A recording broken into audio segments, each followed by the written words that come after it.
It is the 200 level. And I'm not going to belabor the point too much on this podcast. I'm angry, as Chris Farley said about his decaffeinated Colombian coffee crystals. Illinois had a golden opportunity to win this game comfortably. And it was pissed away in the first half thanks to Brad Underwood's unwillingness to call a timeout during a run in which UCLA made 11 straight shots. The game wasn't lost in the second half. The game wasn't lost in overtime, though you could argue that after 2 timeouts, he still couldn't get that right, as Donovan Dent does as Tyus Edney, and gives UCLA a moment, and you, while probably not knocked off the 2 line, didn't get to clinch it like you should have tonight. And my existential dread as I sit here on this evening and process what I just watched is that my lingering fear of this team bowing out in March starts and ends with Brad Underwood. It's not his ability to construct a roster. It is not his ability to even scout a team and come up with a script. But when that script veers off, he struggles. And this game was lost in the last 10 minutes, or more specifically, the last 9 minutes of the first half. You were leading 33-10. You were leading 33-10 in this game. And comebacks happen. It's on the road. Fine. I get it. But this is everything that I've been talking about on this podcast probably since the Loyola loss. I'm not cherry picking. I give credit where it's due with Brad Underwood. I do. But tonight was a glaring example. And yes, the players could have executed more. I get it. But his finger is not on the pulse of the game way too often. I'm kind of speechless right now because, you should have won that game and that should have been a moment for Keaton, and you fucked it up. Your coaching failed you tonight. And yeah, show me the brackets. The ceiling for this team doesn't change, but there's that lingering thing out there that when we get into March, I don't trust them. And it's not that I don't trust Keaton Wagler or Kylan Boswell or Benham Rickhouse or you name the players. It's not that I don't trust them. I don't trust the head coach. And that is an exhausting place to be because similar to how, apples and oranges, but I'm a Yankees fan, world's smallest violin, I know. Aaron Boone's not going to win a World Series. He's not. I don't know why they continue to run it back with him. He's not. It just ain't happening. Brad Underwood could win a national title, but I'm just very, very leery that when a game doesn't go the way that they've drawn up in their minds in the scouting report, he is incapable or not consistent enough, I should say, at making those changes. You had no business losing this game tonight. You had no business giving up that layup at the end of it. You lost in the last 9 minutes of the first half. Letting them back in it. UCLA was dead to rights. Their douchebag coach was on the verge of probably kicking one of his players in the gonads. 11 straight baskets. I was at Esquire tonight. I mean, it's been long now. I'm exhausted from that loss. I am very, very pissed off because as I'm at Esquire and it's 33-10, and I just text my dad, I text Trevor Isaac. I'm like, this team's all business, and they are. And I think there's so much more good, bad, obviously. But tonight, don't fool you thinking this is just, heck, it's a tough loss on the road. No. This is, Brad Underwood's still going to Brad Underwood. I am a fan of what he's done from a macro perspective, but as an in-game coach, I'm not. I'm just not. And it is kind of a weird place to be because acknowledging that this has brought so much relevancy and fun to a basketball program that had a decade where it was not that at all. and trying to give him the due credit for that and saying this guy is a good coach because he is so much better at most things with coaching than other guys in the industry. But this lingering goddamn thread where I cannot get over, I'm sorry, I can't get over the 9 minutes in that first half. I can't get over the fact that Tommy and Mirkovic were getting beat time and time again. And Ben and Big Z were waiting to check in. You have 4 timeouts. You took that timeout with you into halftime. You wasted it. Didn't use it. This game doesn't get to overtime if you make that time out with, let's say, 5.5 minutes to go in the first half. You stem the tide a little bit. Yes, UCLA had woken up, but they didn't be fully awoken. You allowed it to happen. And this is a Brad Underwood special, and it drives me up a wall. I don't know what to say other than the fact that this is very disheartening. Not because of tonight, but because of what might happen in March. I would understand if you say, well, that's kind of a loser attitude, Carp. I would understand that completely. But frankly, I'm tired of this shit. You know, I am tired of it because this team is really good. And Brad Underwood is a big reason as to why they're good. But if you were to ask me, what is this team's Achilles heel? I would also respond with Brad Underwood. If you were on the same design with that, then you're not going to watch this podcast. Not going to pretend as if Brad Underwood's a bad coach, because coaching goes beyond in-game X's and O's. But I cannot sit here and pretend that the game wasn't lost because of him.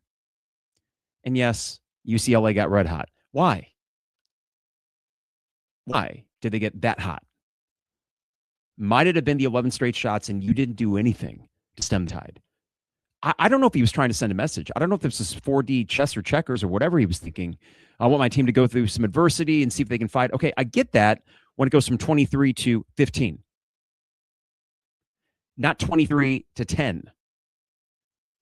The dumb foul by Mirkovic at the end of the half made it 7. I understand that made it look worse than it was, but even going in the half up 10. And I left Esquire with about 12 minutes to go in the second half saying, I got to go home. I can't be around Illini fans when I'm that pissed off. I just can't. I had to come home and watch it and be ready to go afterwards because I was not about to extend my piss-offedness into tomorrow. I'm leaving it here. But this team has a chance, and I don't know how I'm going to respond if in March, when it matters the most, they piss away a big opportunity. And that could be, there will be disappointing success if they lose to a Duke or something like that. Sure. And I'm sure there'll be plays we look at and say, if this, that, or the other would have been done, Illinois would have won. That's basketball. Tonight could have been a case of just, well, UCLA, they were a desperate team back home. But the problem is they didn't start that way. And would it be foolish to say you can put your foot on the neck of a team with 30 minutes left in regulation? Maybe so. But it looked like you had. And you let him back in. I try to avoid hyperbole, though I fail. But, you know, the old idiom, not idiom, but just the old kind of cliche with sports, coaching malpractice. I think tonight applies. I'm sorry. I just do. He was much more active late in the game. But from the very jump, you know, it's kind of funny. He's got this new adopted kind of mindset. He's on the bench. He's arms crossed, just watching, not saying much. I would have liked you to do something, Brad. At some point when this game was flipping, I would have liked you to have done something. He did nothing. It wasn't just UCLA made 11 shots in a row. I mean, that's one thing. That's ludicrous. It was the fact that your own shooters didn't have the legs under them to make their fucking shots. Jake Davis, the last shot in that run before you finally got a timeout, could not have hit more of the front of the rim if he tried, because he was probably not used to playing 7 minutes of uninterrupted basketball up and down and up and down. And yeah, you could say, well, UCLA was in the same boat. Whatever it was, that ignited them and it deflated you. And you spent the rest of the game just trying to stem the tide, and then you couldn't hold on to it. Not to mention, we could take all that away. You had 2 timeouts before a 4.9 second final play for UCLA, and the one thing you couldn't let them do was get to the basket. Remember Tennessee last year? Remember a big win you could have had? Brad Underwood didn't call a timeout then. They went down and they scored a layup. Called 2 timeouts now. They went down and scored a layup. You want to try to tell me this guy's a good in-game coach? Go right ahead. I won't believe you. I've seen it too much, and he's not going anywhere. So there's one thing I would love to have happen. I would love for him to become a good in coach. I would really love that, to have the utmost confidence that when it comes down to it, he can outmaneuver the other guy. But I don't. It's not going anywhere. So short of having the most talented team in the world that can overcome his in-game foibles when they're playing a team worth a damn, then I'm a little bit freaked out. This team has won big games this year. Brad Underwood gets credit for that. He deserves to get credit for that. These were games, Purdue, in which the team had a lot of toughness to just stick around. Keaton was Keaton. I get it, but you know what? You stuck around and you won that game. Trailing for a good chunk of it. Nebraska, you go down 8 in the first half. Very quickly get back in the second half. This team has had moxie before, toughness. They've overcome adversity. But this is the 3rd overtime game and the overtime loss. And this time you weren't shorthand. UCLA was a bit. What is your goddamn excuse for this? I'm not going to list the preference because I lose my mind. Let's talk right now. I cannot do it. I love Illinois basketball, and I love this team, and I don't always like Brad Underwood. It used to be. I'm conflicted with it, but that's just where I'm at. Before I get too far into this, and I know we got a lot of comments, and I want to get to you guys. This is an ugly place to be for a team that's still pretty good and has a lot of ability to accomplish things, but that was a hiccup that just dredged up way too many negative thoughts about how this thing might end. So before I get back into it, drown your sorrows and eat a big old hunk of red meat at Hamilton Walkers in downtown Champaign. Steak, seafood, and spirits. Bone-in steak, medium rare, however you prefer it. Steak fries, crispy, perfectly crispy. Old Fashioned's the best in town. Hamilton Walkers is just a 5-star dining experience, and not necessarily 5-star prices. It is really reasonable for what you get there. So we really appreciate them being with the podcast. That's Hamilton Walkers in downtown Champaign. State Farm agent Brian Hansen, online at brianismyguy.com. Life, auto, home, business, renters, you name it. Brian is my guy, and Brian is my guy, and he can be your guy, as well, at brianismyguy.com. Dogtown Heating, Air, and Plumbing, your home's best friend. Give them a call at 217-841-4728 and join their maintenance program. No overtime or weekend fees, guaranteed same-day service with Dogtown Heating, Air, and Plumbing. And finally, Owen Builders, LLC, online at owenbuildersllc.com for your next home improvement project. Check out a gallery of their work online and get a free quote while you're there. Owen Builders, LLC. All right. Let's get to it. From Czar 22297, an absolute Brad classic. If you want to take Czar, here's it for you. Lost a far worse game 2 years ago State in their rinky-dink. And I'm actually going to cut this feed there and just stick with my computer. In their rinky-dink volleyball stadium or whatever it was, their field house, and you maybe Elite Eight after that. So bad losses they don't tend to compound. In fairness to Brad, they don't tend to compound. But at the same time, it's like this didn't need to happen. So Czar's point about this being a Brad Underwood classic is only because there are far too many that we can remember. And you know the weird thing about the Czar is that we don't remember them unless he has a really good program.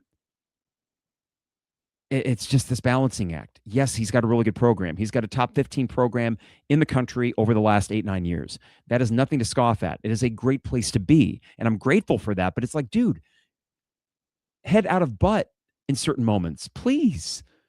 This whole game, was just, as Czar said, a Brad Classic in that. I'm sorry, but unless I'm on crazy pills, when UCLA tied it up and then they took a lead and they're up 5, they're up 6, I thought we aren't going to lay down. I didn't question that.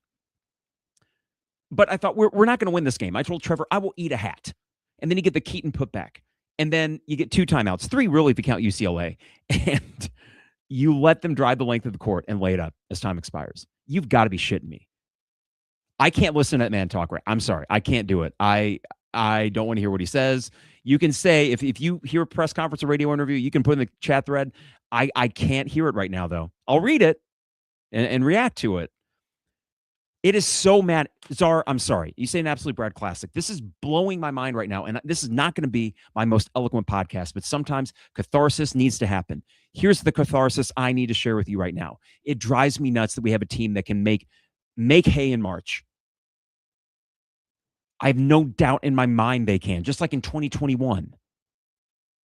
But I cannot shake the feeling that they will pull a blunder at some point that they shouldn't have to. I know they didn't make enough shots tonight, but that wasn't the reason they lost. They scored 94 freaking points. And they lost a game. They were good enough. 34 bench points. Countless offensive rebounds. And you lost. This is why I've mentioned before, and I said after the Nebraska game, I cannot do the swaggering thing because you haven't accomplished shit yet. From a national perspective, you haven't. You are not even Nate Oates, who has made a Final Four or 2. You have not done well except in one stinking tournament. And it's amazing that you continue to make them and win 20 games, and that's fine. But that's not what it's about. It is. It matters. I don't write a book about it unless it doesn't. But at a certain point, the expectations that you've raised yourself need to be met. And this is just a freaking, oh God, we're going to run in the same thing in March. That's what tonight was. It's not about losing to UCLA. It's not. It sucks. If you would have told me we lose by 1, I would have said, darn. If you would have told me how we lost, I would have said, oh dear God, it's happening again. But it's, let me get some comment. Eric says, such a Brad Underwood loss. From Justin Carpenter, no relation, I think. His ability to coach a full game. Fudge. From Eric, how do we just lose this game? From Jazzy, now we get a meaningless game against Michigan next week. Literally could have pushed for a 1 seed, so pissed off. Jazzy, with Houston losing today, I thought that was your best chance at a 1 seed. You're probably still on the 2 line, barely, and you can lose to Michigan and probably still hang on, but tonight would have solidified it. It would have been another quad 1 win. Game over. You got a 2 seed. Now you're going to be splitting it out a little bit. And I guess a 2-3 seed, what does it really matter? You're going to be playing a 2 or a 3 regardless. And it's all about matchups. And I get it. It's just unnecessary, you know? And I would like to think that Brad Underwood has more urgency than I do. Then again, he doesn't have 39 years of pent-up frustration as an Illinois basketball. But I'd like to think that the coach of a basketball team, yet to have a Final Four run in his tenure, his very successful tenure, would like to have a little bit more urgency. Of course, tonight wasn't a game to get in the Final Four. It was a regular season game. But what frustrates me on top of that as well is, think about this. You're up 33-10. You're smoking them. UCLA calls 2 timeouts in the span of a minute. You had an ability to keep them at arm's length and not expend any more energy than you had to. You just played another overtime game. I know you get off until next Friday, but you know what? Then it started to matter. Started to see the shots not hit quite as much tonight. The minutes are building up. You had an opportunity for the easiest West Coast road trip possible, and I would have been here heaping flowers upon Brad Underwood for having his team ready to go in a very business-like way. But instead, we're talking after an overtime loss, which you should not have gotten to overtime in the freaking first place, and which you should have won in a Keaton Wagner putback, if not for piss-poor coaching in the out-of-bounds. It's absolutely maddening, guys. If you have faith that Brad Underwood's going to coach this team to a Final Four, all power to you. I am going to be watching this team and rooting to death for them because he's not going anywhere. He's not going anywhere. So what else? What other choice do I have but to root for him and the team? I'm always going to root for Illinois basketball. I'm going to root for him as long as he's the Illinois basketball coach, which will probably be for a while.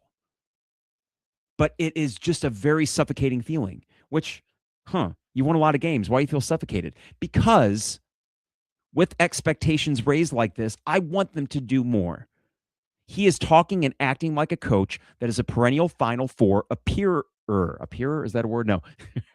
A perennial Final Four contender. He talks and acts like that. He carries this program as if they are that. They are not. They are not. I want them to be, and he wants them to be. So figure it out. And it's a single elimination tournament, and I get that that's all the luck that goes with it. But it's games like this where you say, damn it, push comes to shove, and he's against Golden with Florida in an Elite Eight matchup. Who do you think is going to outcoach the other? Who do you think? Is it Bud Golden? I don't even know his first name. Todd Golden. I think he's younger than I am. Who do you think is going to outcoach in that game? You know the answer to that. If they faced Alabama again, who do you think is going to outcoach the other guy? God forbid UConn. Who's going to outcoach the other guy? Though that might not be a fair example because that's Bobby Hurley. Or is it Dan? Sorry. So that's just it. Like, he's a great CEO. He's not a great in-game coach because there are way too many really talented Illinois teams that have way too many losses like this. And for you to lose all 3 of your overtime games, that does not bode well for the close games you're going to be playing in March. This team gets down to the under 4. They had the Nebraska and Purdue wins, right? For the most part, a lot of those other games, like a Minnesota at home was surprisingly close. They closed it out. At Iowa got a little close, but you kept them to arm's length. You won. But let's say it is a one-possession game at the under 4 in an NCAA tournament game. The trend that you're seeing right now is not promising. And I don't trust him to make the right call. I don't. He did in all freaking overtime. You had them outmanned in overtime. It should have been game over the second it went to overtime. It should have been. It wasn't.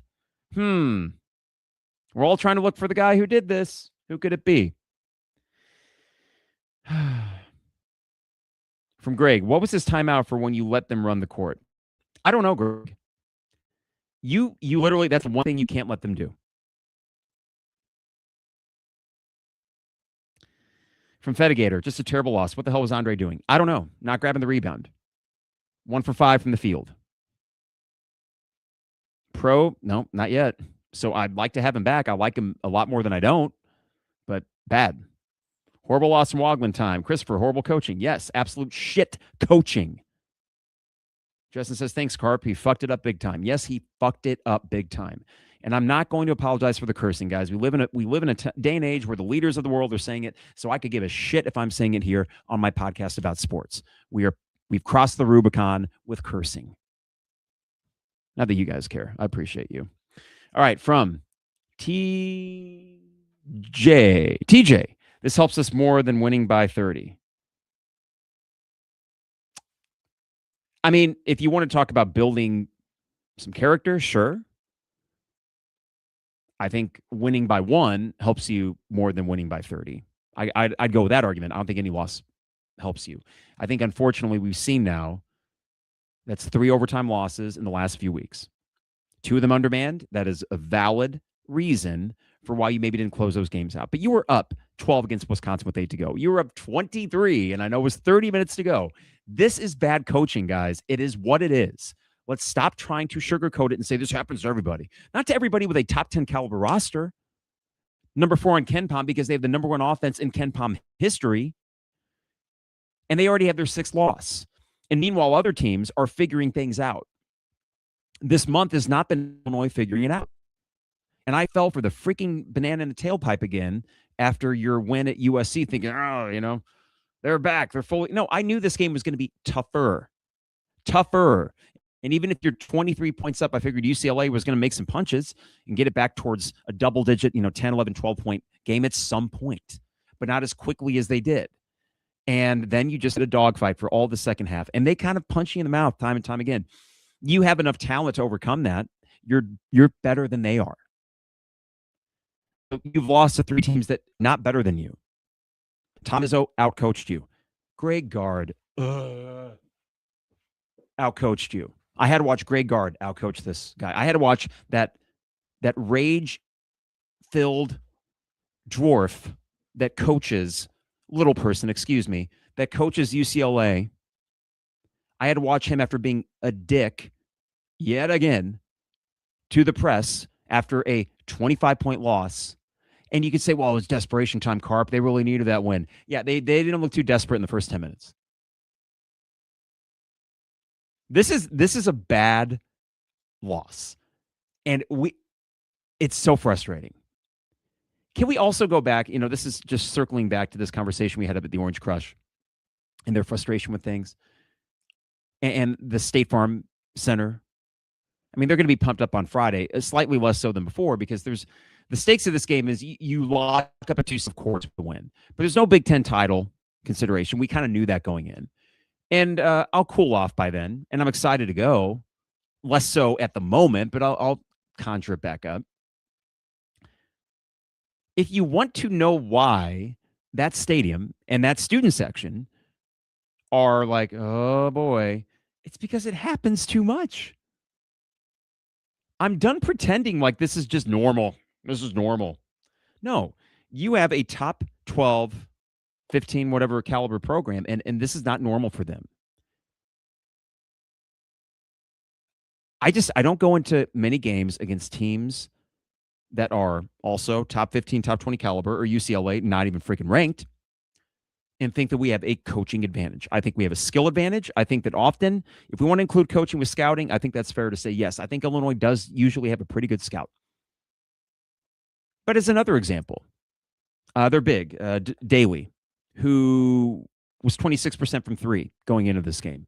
Obviously, the scouting report said sag off of him, let him shoot it. I get it. I don't disagree with that. But when he hits his 3rd, maybe it's time to start saying, uh-oh, tonight he's got it. But that's just it. There's no adjustments. There's a script. They run the script. If the script doesn't work, they shrug and they move on.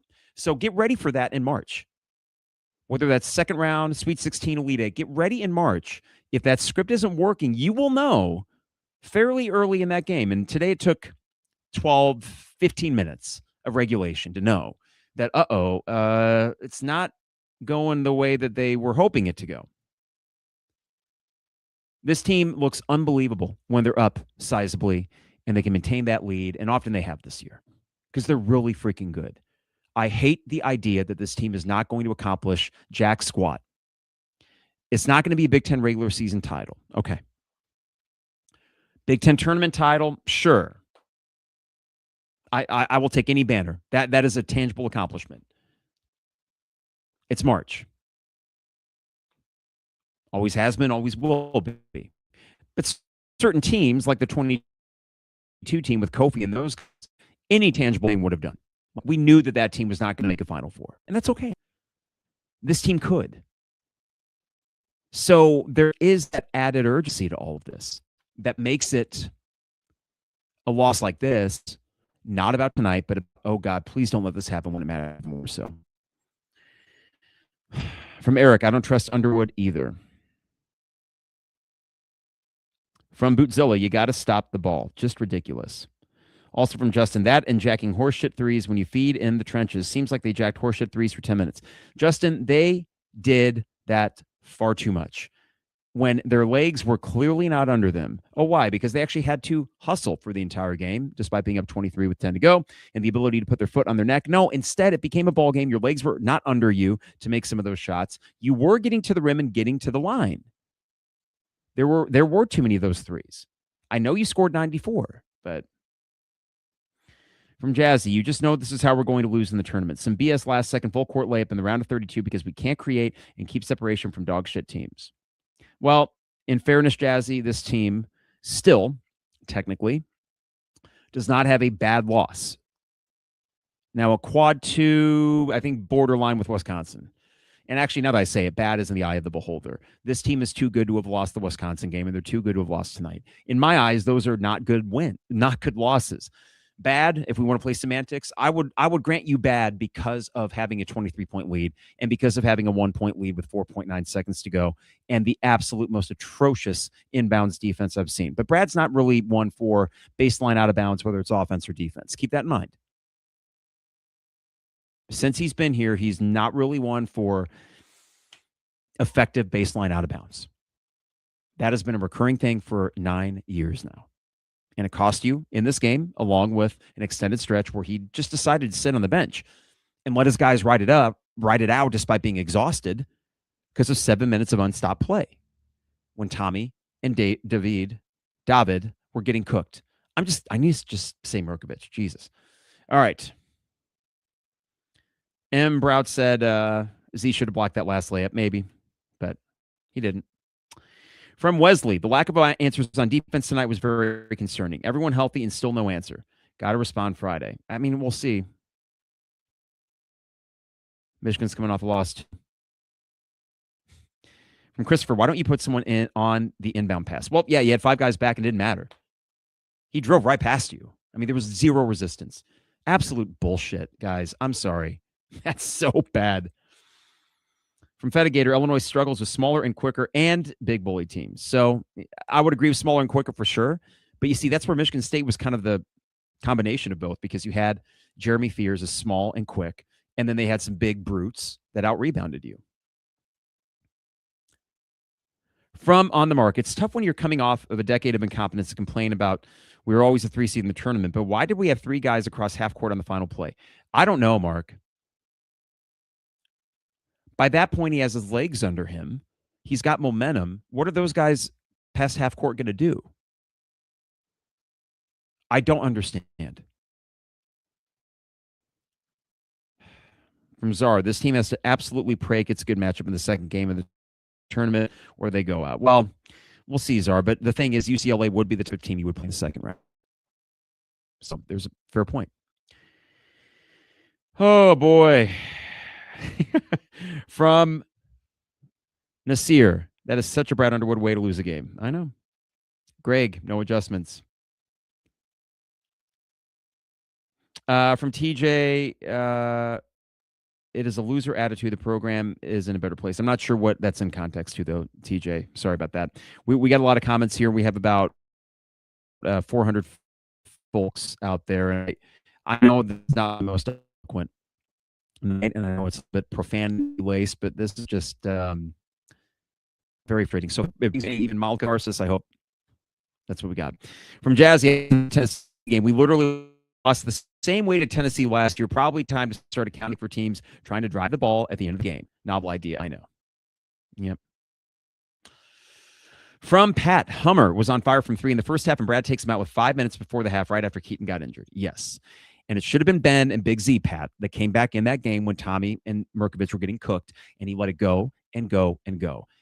I'm sorry, I'm not going to get over that. And when I say that, other games are going to be played. I'm going to be rooting for the team. But in the back of my mind, I'm just going to be waiting for the next coaching boner from Brad Underwood.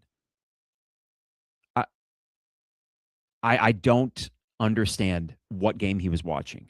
Trevor was doing the Michigan Duke game, and he missed that stretch. So he gets back to the text thread with me and Isaac, and he's like, well, I mean, it can't be that bad. I was like, Trevor, I swear to God, it was that bad. I entered tonight going to Esquire, hanging out with friends, thinking, I'm not looking for a bone to pick. And this is the thing about a conversation like this. There would be some people that would understandably think that, oh, man, I was just waiting for the next shoe to drop so I could come out here. I didn't do this after Wisconsin to this level. I was disappointed, and I was frustrated that you let that lead go, but not to this level. And Michigan State, it sucked. But it wasn't, oh, Brad Underwood, blah, blah, blah. Nebraska, it was. Because he just sort of sleptwalked through that game. And I know Nebraska was red hot, but come on, look at them now. They are what they are. It's too many times where the opposing team has that night against you. And when it comes into March, that can happen just as well. Oh, my God. TJ says, don't blame Brad, blame our D coordinator. He's been coaching long enough, TJ. You blame the head coach. You know, I blamed Aaron Henry, but I blame Brett Bielema for hiring him in the freaking first place. So,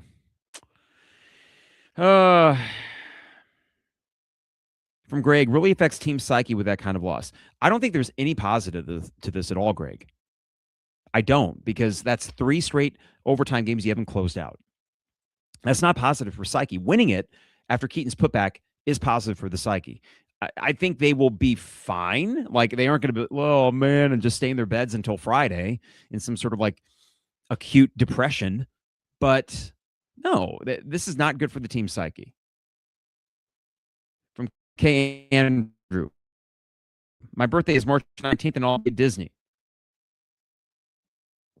I need to bring a flask to dirty up so many Dole Whips through that weekend to see if we get past first weekend for the first time in Brad Underwood's. Well, I think, don't forget K. Andrew, he did do that 2 years ago, Elite Eight.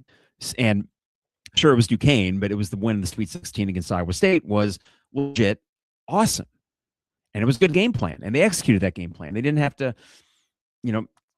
Terrence went out with 4 fouls, I think, with 7 minutes to go. You weathered that storm. So listen, guys, this is not a discussion of if Brad Underwood is a bad coach, because coaching goes beyond in-game coaching. It is, as the CEO of the program, as the guy that gets the talent, as the guy that gets the assistants, and the guy that heads it all. He is very good overall at his job. It just sucks that his Achilles heel is the thing that winning coaches in March don't normally have. I guess Coach Cal probably spent a career of avoiding that. But I said this after last year, and my worry is that Brad Underwood's like late stage John Calipari. And you could do far worse, okay? You could do far worse than that, and sometimes it all just comes together, and you can make that run. But late stage John Calipari always had the dudes, but you didn't trust him to actually coach him to anything substantial. I don't trust Brad to do that either. Oh, boy. From Justin, I'm the goon in the brewery suffering a toddler-esque meltdown for 45 minutes, at least left the bar. Lucky I know the owner. Yeah, I'm like, I can't do this. I said, guys, I love it. I'm out. Closed the tab, came home, watched the rest of it. Oh, my gosh. From Joe, this is the shit that gets you sent home in March, Carp. Yes. From Andrew, this is so unnecessary. Me, way too many times watching this basketball team. I mean, they're gaudy and ridiculously impressive when they're good, Andrew. These losses, I don't know why anyone would feel good about any of them. And from Pat, giving up a full court layup with 4.9 seconds with a 7'2" guy guarding the rim is absurd. It is absurd. From Muddy, the postgame excuses from Underwood, excuses and calling out a player is maddening. I thought he might be as good as Lou. Doesn't look like it. Muddy, do you happen to have a quote by chance? This is what he said after this game. I'm curious. From Pat, I hate Cronin so much. That's a big part of this loss. Sucking so much, losing that pick loser. Well, he outcoached Brad.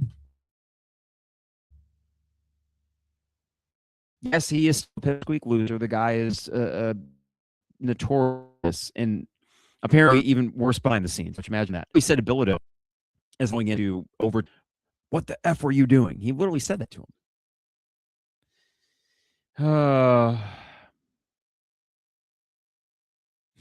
Jacob, why didn't we double Dent so he doesn't get the ball? Oh, wait, Jacob, you mean the one guy that could have actually gotten the game-winning shot for them? I agree.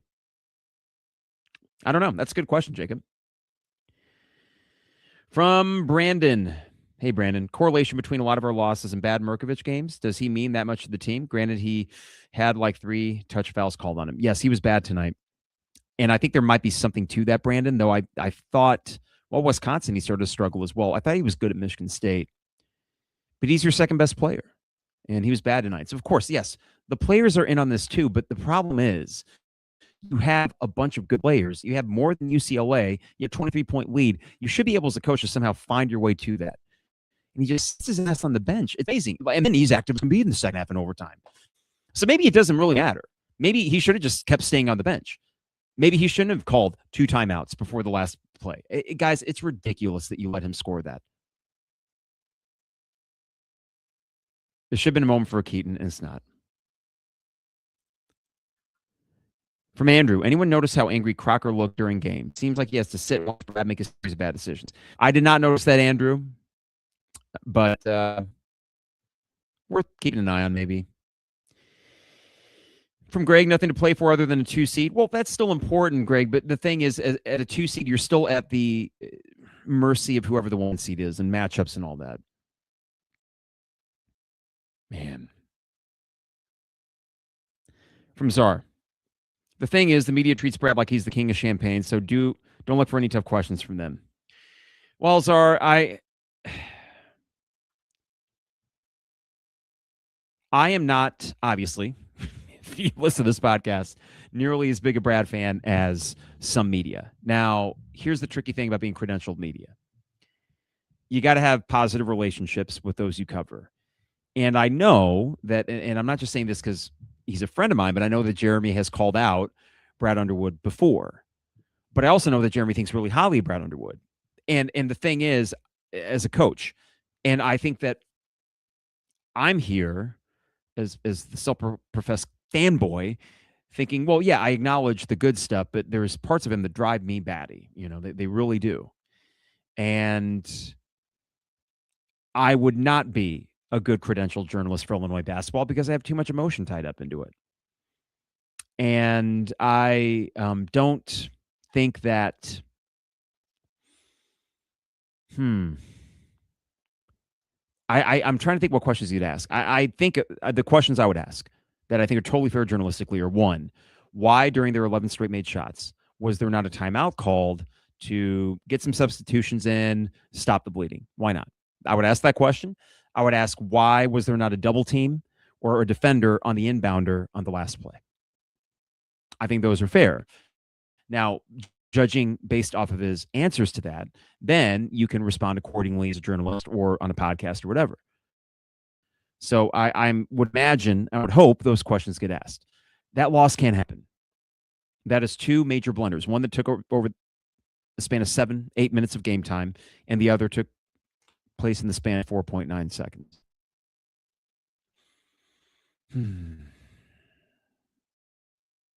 Oh, guys, it's frustrating.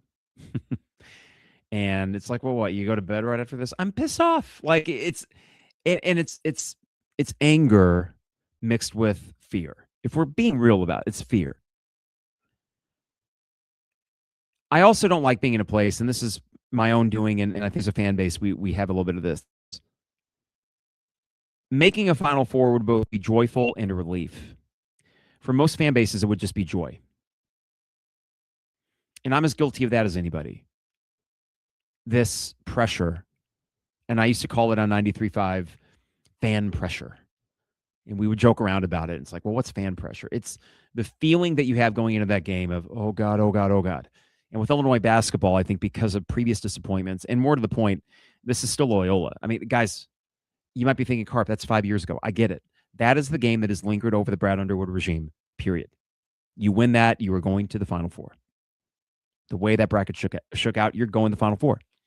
And we're having none of these conversations. We really aren't. Like, we're troubled by it and thinking, well, I mean, I question Brad sometimes, but we are not having these sort of existential dread conversations. We are not as angry as we see a team come back from a 23-point deficit if we had won that game and actually made hay. And it's so funny because I remember saying that to Trevor and Isaac back in December after the Nebraska game. And Trevor was like, what the hell are you talking about? I was like, I understand that sounds like such a leap, but I'm just talking about the psychology of this fan base and why a State Farm Center would be so tight. It's because they're watching a coach that has raised the level of this program substantially. Very impressively. But deep inside, they don't trust him to win the big game. They don't. And it's year 9. So you can say that's unfair, and that's fine because Brad has won plenty of big games. He got banners in the rafters. A regular season, it should be 2. And 2 Big Ten tournament titles. And he's got an Elite 8. This is not someone who's accomplished nothing.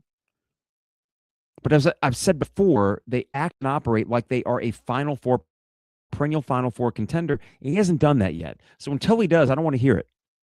I don't want to see the swaggering, braggadocious kind of behavior, which he does. He's got, and I guess that works on some media people. It does not work on me. It falls completely flat.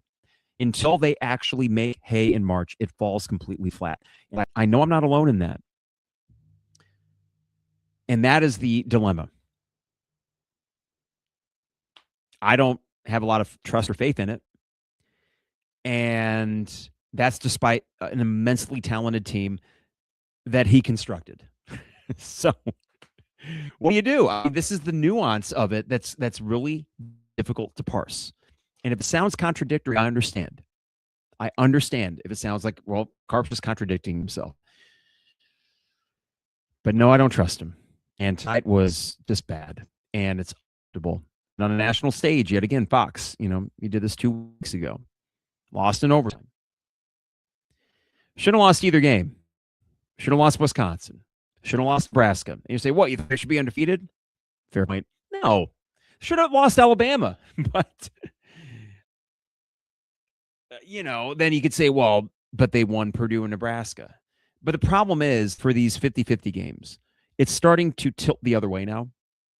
You haven't had a whole lot of those because of the talent of this team. And honestly, yes, how well they've been prepared for most of these games. They do come in prepared for most all of them. We haven't seen those slow starts like we have before. So there were changes made. And defensively, a lot of positives until tonight, whatever the hell that was. I just don't know. I need to check and see if there's any update on Ken Pom after something like that. I don't know if they've quite changed anything, and it doesn't look like you've necessarily dropped. But, yeah. Wogman time. We're one TSJ away from no second weekends. Well, yeah, if you don't have TSJ do what he does, Wogman time, this would be a very different conversation. But they got to do something in March. And you say, or what? Well, I think that would be a significant hit to the way the fan base views Brad Underwood. I'm already there, guys. I mean, like, I have to see it. And I'm thinking, geez, like, it's not that I don't appreciate what he's accomplished. Whenever the Brad Underwood era is over, I will say more positive than negative things about him because the record speaks for itself. But I said things about Lon Kruger or thought them back then. I didn't have a podcast, obviously, in the year 2000. But I felt like Lon Kruger could only get you so far. I still look back fondly on him, but he could only get you so far. Bill Self got you to the next level.